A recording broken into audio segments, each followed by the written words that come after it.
Tom, this is pretty crazy, and you can expect it to be crazy because it comes from the United States. There we go. And pretty much they've installed a AI-generated kind of machine that dispenses bullets for you. I did see this. Yeah, I saw this pop up on the project. Yep, so the first one that's been installed has been shut down because of legality reasons and people fair just enough. generally raising concern with it. But there has been 200 other requests to have them over the country in other spots. So there is a fight for people that actually do want them. So, sorry, are they like vending machines or is it like a 3D sort of printer? So they're pretty much like vending machines, yeah, that shoot, like pretty much put out the bullets, and it's based on facial recognition and using a camera to determine people's age and verify and look at your ID and things like that. So you could easily see it going wrong and going into the wrong hands for sure. Because this is just what America needs. Easier access to bullets. Even easier, right? And sure, you could fraud the system and get bullets, as a younger person that doesn't have a gun license, so it is a little bit of a worry. Over in Australian news, looking at the health system, there's been an increase in health concerns with Australians like diabetes. Right. And a way to reduce this, there is the talk of implementing a sugar tax. The sugar tax. So a sugar tax on particularly soft drinks and sports drinks, things like that contain sugar that could increase, national diabetes. The sugar man will not be happy. He will not. But yeah, so they're expecting a 1.4 billion increase in Wow. tax over the next few years. So it could just see your Cokes and your Fantas getting quite expensive. Load up now. Yeah, that's it. Load up like it's doomsday. So what about like the sugar-free soft drinks? Do they come under the sugar tax? I think they should be fine. Yeah, well, I think it literally is just sugary drinks. And other than that, in other food news, Banana Boogie Bakery in South Australia has won Australia's Best Sausage Roll Award. Hey. Huge stuff. Huge stuff. SA represent Best Sausage Roll in Australia. You love to hear it. They're killing it. What is it? Banana Boogie Bakery? Banana Boogie Bakery. Oh, we are getting down there, mate. I want to try one of these snag rolls. Hey, let's dip off work right now. Yeah, done. Tom, if I were to ask you who had the weirder weekend between the two of us, I'll stop you right now. I already have the answer. Yeah, I'll stop you right there because if history can tell us anything, it's you. And it is me this time. Yeah, History recurs. It comes in patterns. It comes in waves because I went to the circus on the weekend with my mother. And so it was definitely on the weirder front. The circus, for one, is just strange in itself. Oh, mate. So you've gone to the circus with your mum? Yeah, so she's bought a ticket, right? It's for the Jeez, circus. tell me you're single without telling me you're single. I know. It's terrible. She's bought tickets to the Circus Olay. You're like Robbie from Everybody Loves Raymond. Real mama's boy. Yeah, don't compare me to Robbie. But she had tickets, right, and she's already seen it before. So this is her second time going, and she said, well, I said to her, I don't really want to go. I don't actually love the circus. It's not really my thing. Callum, what are you talking about? The circus is in your blood, mate. You did circuits. Don't bring up my circuits past. You're like Dick Grayson from Batman. You nearly turned into Robin. Nah, I don't like that part of my life, the circuits past. You bring it up a lot. I left that behind. But no, she wanted to go to the circus for the second time because she loves it. And I said, I don't really like it that much. But apparently it was so good, I had to go. And it's just one of those things. The circus really... It gets it's okay. Right, I've actually never been to a circus. And it's before. not, but it's not the one you're thinking of because, when I tell people I went to the circus, they think it's a big elephant walking around. I'm thinking lion tamers. Yeah. I'm thinking a big, tent in a park that's multicolored. I'm thinking someone there with a crystal ball telling you your future. I think you're getting that confused with fortune tellers and just overall old school fairs from Romania. Yeah, is what you're getting mixed up with. Is this more of a gypsy thing I'm thinking of? Yeah, I think so. Okay. But this is Circus Olay, so it's actually, I don't know, it's a bit more visual. Are there any animals involved? No animals whatsoever. Just you. Yeah. Exactly right. The only animal there. A few beers on the circus. But it was one of the weirder things, and I have to say, go in there. It started off bizarre, but it only gets weirder from there. Right. And there's something that happened, and I want to touch on it a little bit later.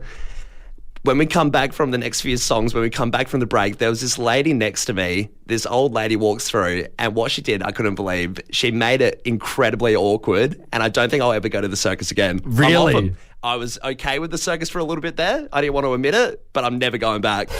So pretty much at the Circus Olé, having a great time. It's not too bad. With your mum. Exactly, yeah. And pretty much I'm there though, and this old lady next to me, she's got the biggest balls I've ever seen in my life. Jeez, all right. In a metaphorical sense, Yep. in that she pumps out this alpha move, and I've never seen anyone do it because you know someone in a crowded audience is always the one to start it, but you never know who it actually is. Okay. This lady next to me was the first person to start the clapping chant.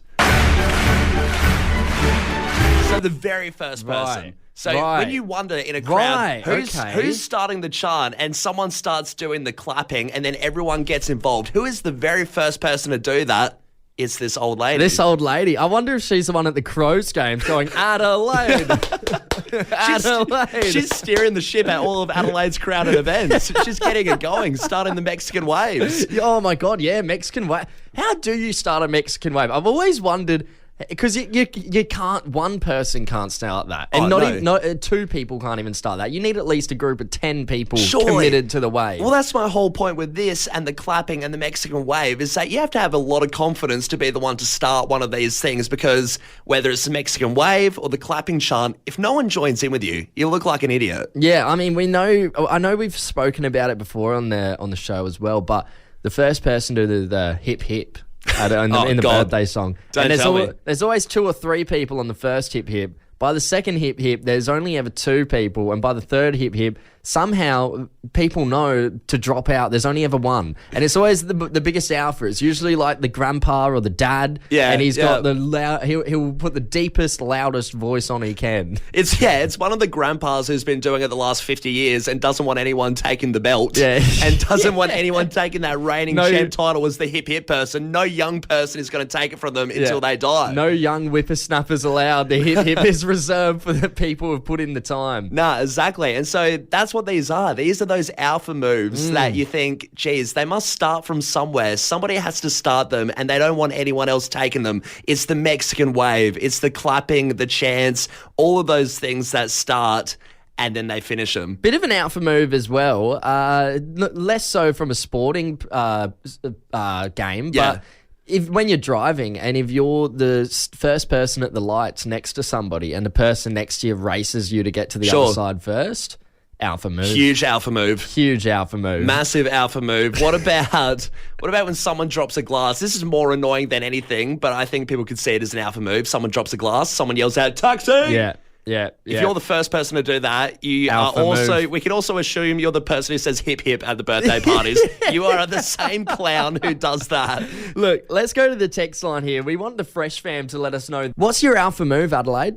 I'll tell you what was a bloody alpha move as well. The old lady who started the clapping chant, right? Yeah. As I'm walking out of the aisle, I get blocked up by some people. She comes up behind me, kid you not, she says, "Are you going to hurry up?" Oh. So not only is she the clapping chant starter, she's Moses parting the Red Sea as well. She's trying to kick me out of the aisle so she can get out. I do love this text here. Ultimate alpha move is opening the door for someone far away enough so they got to do that half jog thing to the door. The half jog just looks... It's embarrassing, isn't it? You want to be at full sprint level or just walking. You don't want any in-betweens. If you are ever in that situation, though, and you want to be the alpha, just keep walking. Don't do the half jog. Just walk and stare him down. Like, you hold the door. Or just stand still. You shut the door. I'll come over and open it myself. Hey, let's go to Cara over in Glenelg North. Cara, good morning. How you going? I'm good. Now, what's your alpha move? Well, I get bored sometimes if the venue's dying or we're all out and the vibe's just not on. So I will literally stand up, wave my hand around in a circle in the air and go, right, we're done, next venue.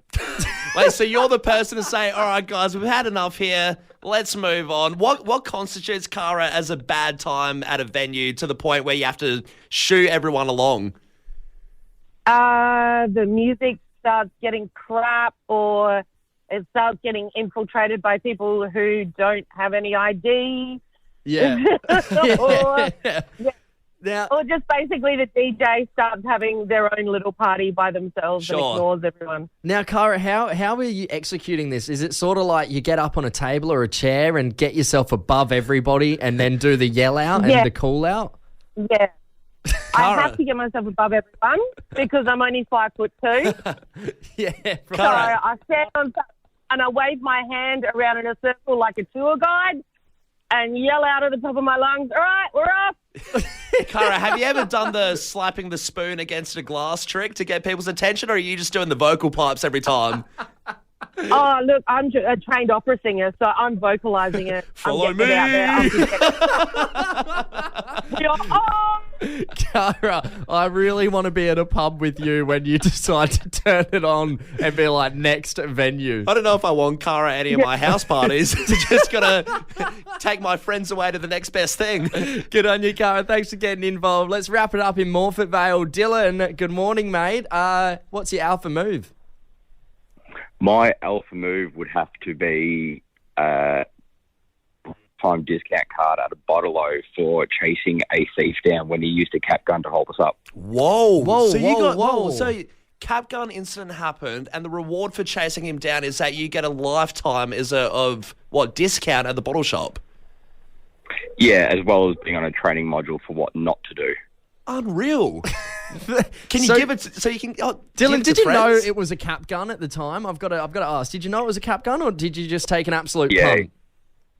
No, I knew it was a cap gun because it had the orange tip stuck to it. Oh, Dylan, yeah, right. That's a giveaway. You're James Bond. Yeah. What did you do? Did you just swipe it out of his hand, or Did you was tackle Yeah, him? what happened? I had to chase him down for 6 blocks. Yeah, And right. now you live the reward of free scotch every night. Dylan, you want to come to the bottle with me this Living like a weekend? king. Anytime, boys. Hey, good on you, mate. Thanks for getting involved. We got a family pass to the Adelaide Zoo. We'd love to give it to you. Oh, thank you guys so much. Appreciate it. Cheers, Good Dylan. on you, Dylan. Enjoy those discounts, mate. What a bloody story. Look, I don't want to say it, Tom, but what if I get a job at a bottle-o, stage a robbery, I'll tackle you down, then we live with the rewards for the rest of our lives. I think Dylan is the ultimate alpha. Insane. Yeah. You're hanging out with Tom and Callum, possibly the worst couple of Gen Zs going around. For various different reasons. Different reasons. Yeah. But the reason we're bogging down today is because we don't really keep up with the whole Gen Z mumbo jumbo lingo sort of crap slang that they put out there. I think God, I sound like an old I was man. going to say, I think the fact that you called it crap slang, Mumbo jumbo. Mumbo jumbo is a bit of an old school one too. Yeah, we are really not intertwined with the lingo of people our age. I feel like we operate. And once again, people have said we're quite mature, Tom, and that's probably what it comes into. Oh, I think we are very mature. Our lingo extends to words that our people our age or a little bit younger don't use. And I feel like we're getting to that 25 kind of age where there's a lot of words we have no idea what they mean, and we hear young people saying it. Yeah, we're like Hall and Oates. We're out of touch. Exactly right.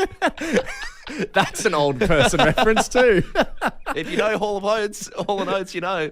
No, but I mean, even looking at like how much we're on our phones, we're terrible on our phones. We're never just like, we're not people that are glued to our phones watching TikToks. I've never even had TikTok, but this is what we're going into. It's called brain rot, and it is a new sort of a new term that Gen Zs are saying about other Gen Zs. Yeah, okay. So it's not a good thing, but in a nutshell, brain rot is basically touching base on our brain's attention spans and how they've been reduced to the 60-second loop of a TikTok video or an Instagram reel or anything like that. So it really is just saying the brain has become degenerated by all of this technology. Your attention span sucks. You can't focus. You're dumber probably. How many people have you sat there, and like for parents out there with kids maybe in the Gen Z bracket as well, how often are you there watching a TV show or a movie and you can see they're just scrolling on their phone watching TikToks? Sure, you have to pause. Yeah. Because they don't have the attention span to sit there for an hour and a half and watch a movie. Yeah. I tried to watch Lord of the Rings the other day. Could not get through it in one piece. I know it's a long movie, but there were multiple breaks and it took over 2 days. Yeah, right. It was a 2-day stint trying to watch that one movie. Well, if you think you know someone, or maybe you think if you have brain rot, there are ways to fix it. And it's basically just by getting off your phone for a little bit. And symptoms of brain rot basically come down to that mumbo jumbo we were talking about. If you're using these sort of words too often, then, and if you don't know any of these words, please stop me and I'll explain what they mean. But if you're using any of these words too often, it could mean you have a case of the brain rot. So this is almost like a bootleg doctor diagnosis Yeah. of if you use these words, hey, get it checked out because you're falling into the trap of being a technological idiot. All you got to do is just get off your phone, go outside for a couple hours a day, maybe. Get some sunlight. Yeah, You'll yeah. recharge. Stop being a vampire. First word on the list, I think we've all heard this one plenty lately. It's Riz, which is short for charisma. Basically, someone who's got a bit of game. I know Riz, but I don't say it. No, Thank God. I've never used it outside of explaining what it means. Next one, looks maxing.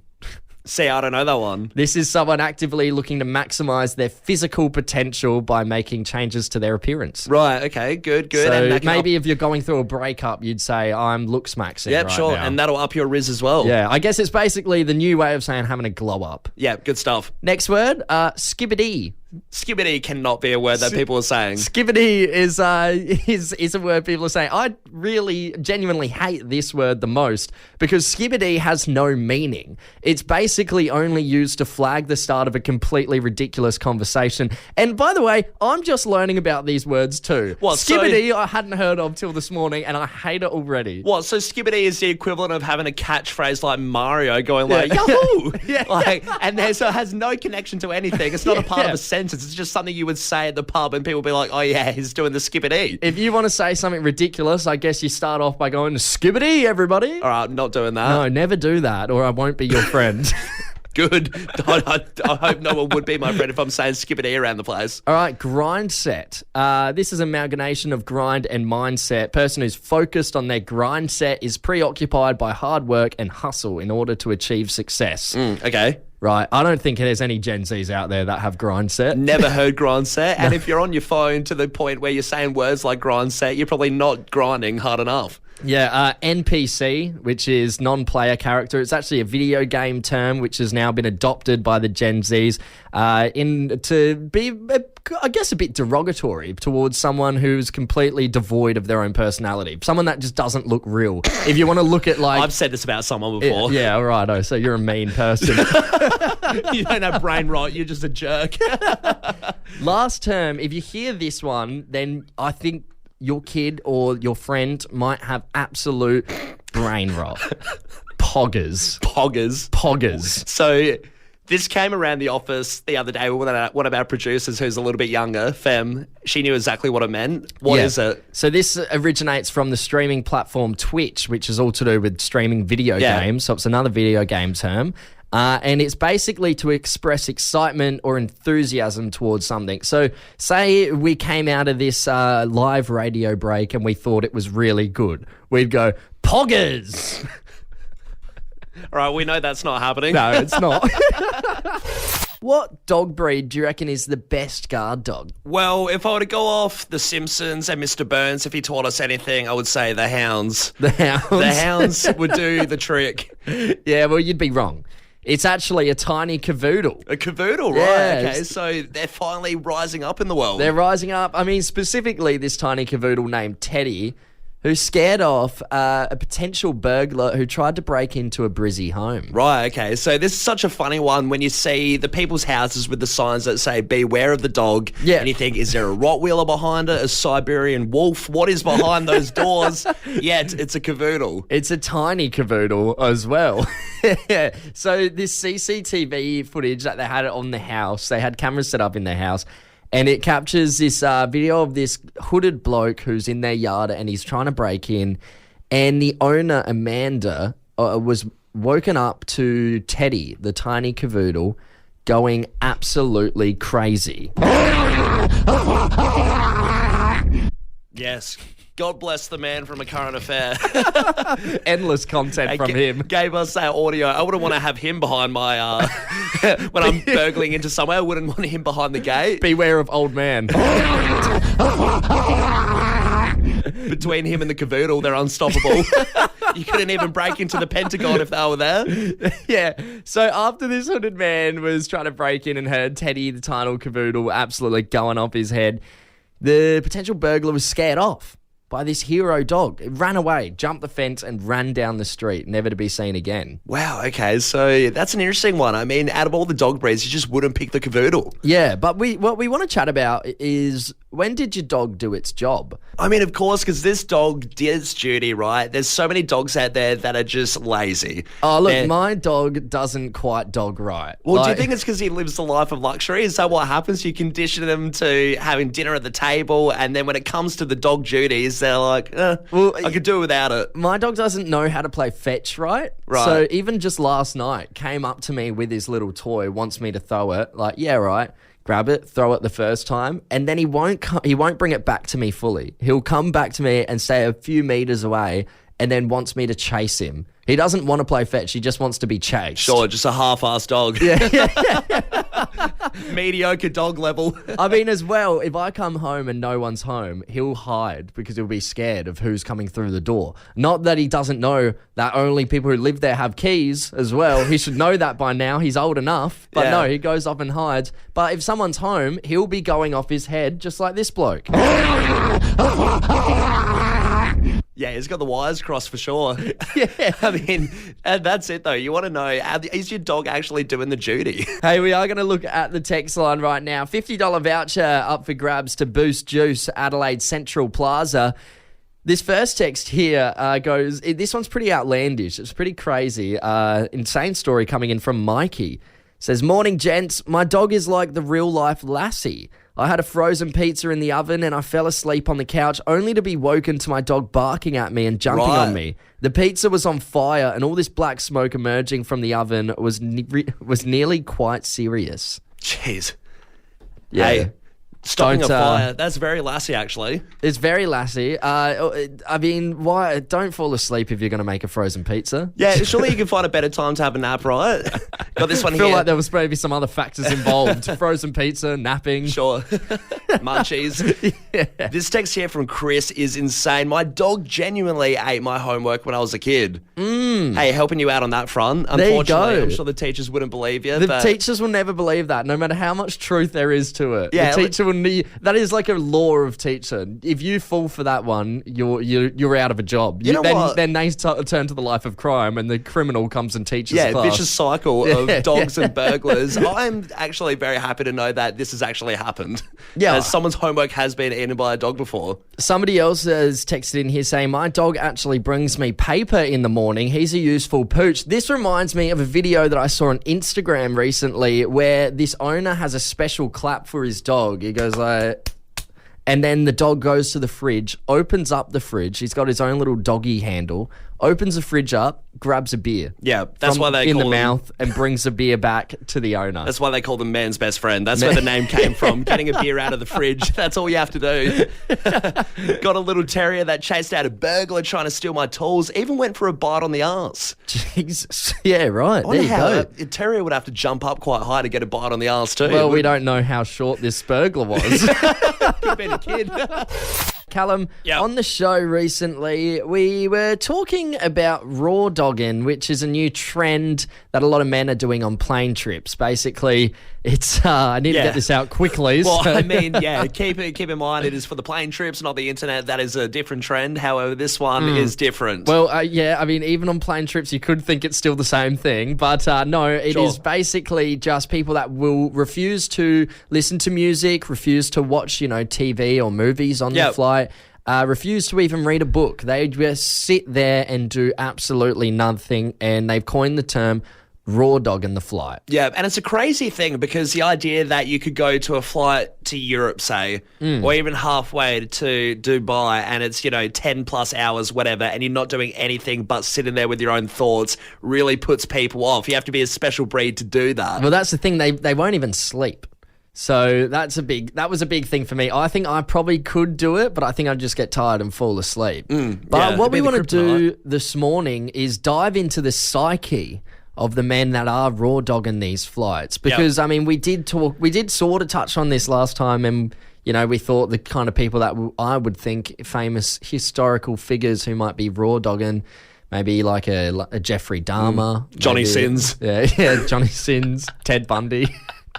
Yeah, look, it really is the serial killer vibe to raw dog on a fly and not require any sort of stimuli to keep you interested. It does have that connotation that it is a bit insane. But Dr. Sandy Mann, who is a psychologist and a self-proclaimed boredom guru, has claimed that raw dogging your flights can actually have a bunch of mental health benefits. Oh, great. Yeah, so basically, she's come out and said, doing this is actually really good for your mind. We're so used to, swiping and going on your phone and watching, little reels or watching TV or just always having something to do.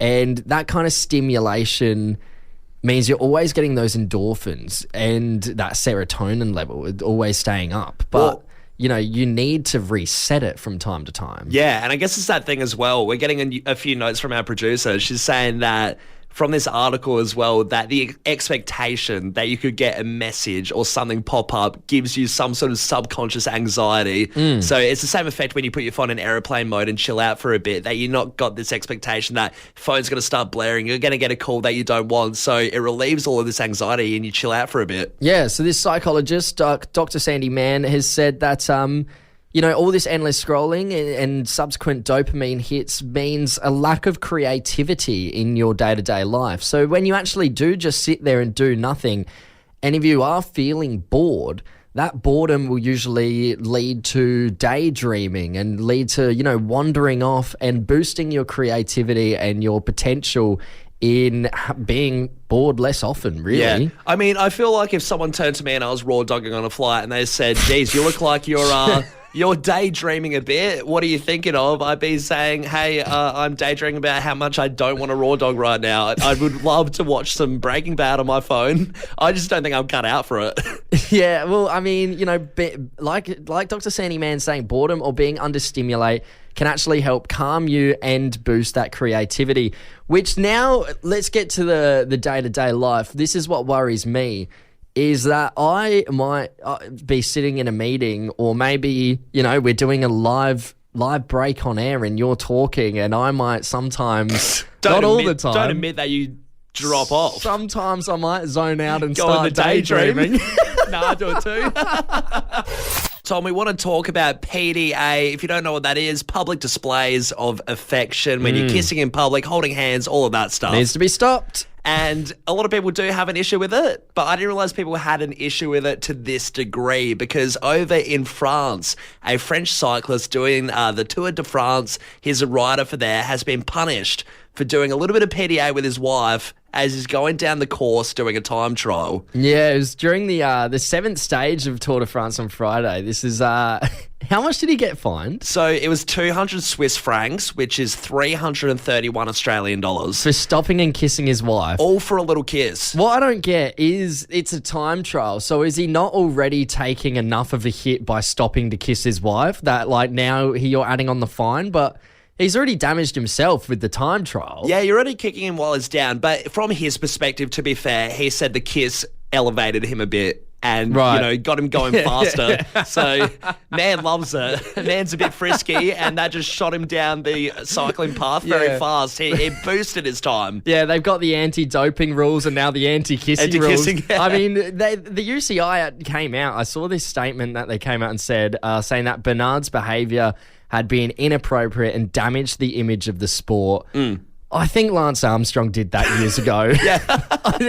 I think the image of cycling has been damaged for a long time. Oh, it's irreparable from Lance Armstrong. What are we doing? I mean, like you said off air as well, I mean, it's also been damaged by the cyclists we get on the roads. Sure, I don't think the sport has that great of a reputation anyway. No, when the Tour Down Under is on here and I'm stuck behind 6 people riding together in, Lycra. Sure. Just go single file in your bike lane. Why do they ride side by side? Yeah, it's a lot of things that we could get into. Don't want to get too hasty. We don't want to bog down on the cycling too much. Armstrong, it's the Lycra, it's the traffic, it's all of those things, but... The most, the weirdest thing, I guess, is getting punished for this, getting punished for the PDA, the public display of affection during a time trial. It's his own option to do it. It was quite family friendly. Yeah. It wasn't like he was being, a bit out there with it. No, it was his young son and his wife. I mean, he actually came out on X with a statement saying, "I'm sorry, UCI, for damaging the image of the sport, but I'm willing to pay 200 Swiss francs every day and experience this moment again." Yeah, good stuff. He seems like a good, genuine bloke, but... I mean, maybe cycling is a PDA-free place. It could be, doing a time trial, doing a sport. Maybe you're not meant to kiss. Maybe this is the way of the world now that we can't, show our love in the sporting grounds, and that's why we want to know, where are the spots that should be PDA free? Where can you not give someone a kiss? Yeah, chuck us a text. Places should be PDA free. Think your libraries. You know what? The pub, but only if you're sitting at the bar. That's what I'm thinking. Close proximity stuff. Go back corner of the pub. That's fine. If you're sitting at the bar next to people trying to order drinks, do not be macking on there because it's disgusting. Nah, keep it PDA free. Footy games, if you're right next to someone at a footy game, you can't do that. You can't be way doing too that. close. Absolutely not. You need to find a dark corner at the back of a nightclub or something where I can't see you, and that's the only place where it's acceptable in public. Yeah, I think. exactly. Down Rundle Mall. Hell to the no. That's where I shop. Now, look, we were talking about this cyclist. We did rag a little bit on cyclists, and that has upset a few people on the text line. Somebody, I did talk about when the Tour Down Under's here and you have a bunch of cyclists riding side by side. Somebody has texted in to let us know road rules state that cyclists can ride two abreast. We don't need us stirring up any more anti-cyclist sentiment. We're not trying to stir up any anti-cyclist sentiment. However, I have seen them ride more than two abreast. It's merely an observation. That we're just looking at the cyclists, what they're doing. I do come from a family of cyclists, so I do rag on them as well. Somebody else has texted in here saying, nothing like throwing the most vulnerable road users under the bus. How about promoting sharing the road with all road users, boys? We do want to, we are trying to promote that. We should share the road with everybody. Everyone's welcome to the road. We should be careful around cyclists, absolutely. They can still piss us off, though. Sure, it's very we're allowed to be tolerant of cyclists, but they're still allowed to piss us off. Look, and as a cyclist, I feel like you could realise that there's a few moments where you think, oh, maybe I shouldn't have cut that guy off. But my whole family are a family of cyclists. Yeah, so it's in your blood as well, unfortunately. Oh, God. Oh, no. You might become one. But, Tom, we are more talking about the PDA. We are talking about those places that you shouldn't be kissing. And we've got a bunch on the text line. Someone has said, anywhere they serve food or drinks. Mm-hmm. Yeah, absolutely. Right, so you're talking your restaurants, your bars, things like that. I don't want to turn around and see someone, tongues in each other's mouths while I'm trying to enjoy a baklava. You're right. At a nice Greek restaurant, a bit of PDA would not go too far. Now, look, a little peck on the lips, that's fine. That's fine. There's a level of PDA that's acceptable. And that's sort of what we're going for. Somebody's texted in here, got to be a funeral. Oh, surely. I feel like the funeral is at the top tier of exactly where you should not have PDA. Yeah, that's a number one Unless spot you think there. she might be the one. If you are 100% sure and you're okay with offending your relatives because someone has passed and you want to mac on with someone, just make sure you're going to be marrying that person. This text is blurring the lines of both cycling and PDA, where somebody's texted in saying, believe it or not, my wife calls my bicycle my girlfriend as I show it more affection than I do her. Waking up in the middle of the night, giving it a bit of PDA. Just need to go clean the chain. Yeah, exactly right. This one here, PDA at a school is a no-no for both staff and students, probably coming from a teacher there. Good call. Yeah, absolutely. You don't want to be seeing that. How would you even deal with that, Just wedge them apart with a stick or something, I don't know. Separate. Another text here. Had a couple macking on at the bus stop. You can't go anywhere either because I didn't want to miss it. Oh, geez. So that's where you're forced to watch it. Didn't want to miss the kissing or the bus. Good entertainment. Thank God vapes are being banned, Callum. If you aren't aware, as of October 1st, you'll only be able to purchase vapes from a chemist because for years, these chemically harmful disposable vapes have gained so much popularity, so much so that they found their way into schools even. Yep. So it is a good thing they're on the way out. Because they do contain some pretty nasty things like formaldehyde, arsenic, and lead. Sure, and when they're at the pharmacies, hopefully it will deter people. The lack of flavours, I guess, the plain flavours. There's not going to be any more fruity flavours of vapes. So it's all going to be pretty average ones, I reckon. Yeah, people might take a step back. Yeah, I mean, these are just things that kids don't need. But one of the main reasons right now why I'm so excited that vapes are on the way out is because of these new disposable vapes that are hitting the stores, that are hitting the black market of vaping. And they are vapes that have a touch screen. Now, See, this is I'm wild. sorry. I have seen a few pictures of this. It's an insane concept because it's a touchscreen almost like a phone, right? Yeah, it looks like a little smartphone. It's got like a OLED screen on it, but it's a vape. And it has games and stuff. You can change your wallpaper. It even has a functionality to connect your Bluetooth phone so you can take calls. Imagine how lame someone would look if they're on a business call on their vape and they're like, hang on a second, Johnson. Oh, yeah, what's that? Yeah. Like, come on, mate. can We just don't imagine. need these. And it's like, they're only like 40 Australian dollars as well that they reckon they're selling for. I think they're only in Britain at the moment. Thank God. Well, because we don't need these things reaching our shores. They will... Oh, I would be so upset seeing someone use one of these. Well, surely if it's only $40, the games aren't that expensive and you're only getting Snake and maybe people will get sick of it pretty quickly. I mean, what I think is also crazy about this, it's a full touch screen. It's got you can use Facebook on it, you know? But it's a disposable vape, so once it's done, you got to chuck it out. Yeah, can you imagine FaceTiming your grandma for she's running you off for your birthday and you have a suck midway? Hang on, Grandma. Yeah, there's one way you want to disappoint her. Yeah, one way to look really lame and disappoint your grandparents.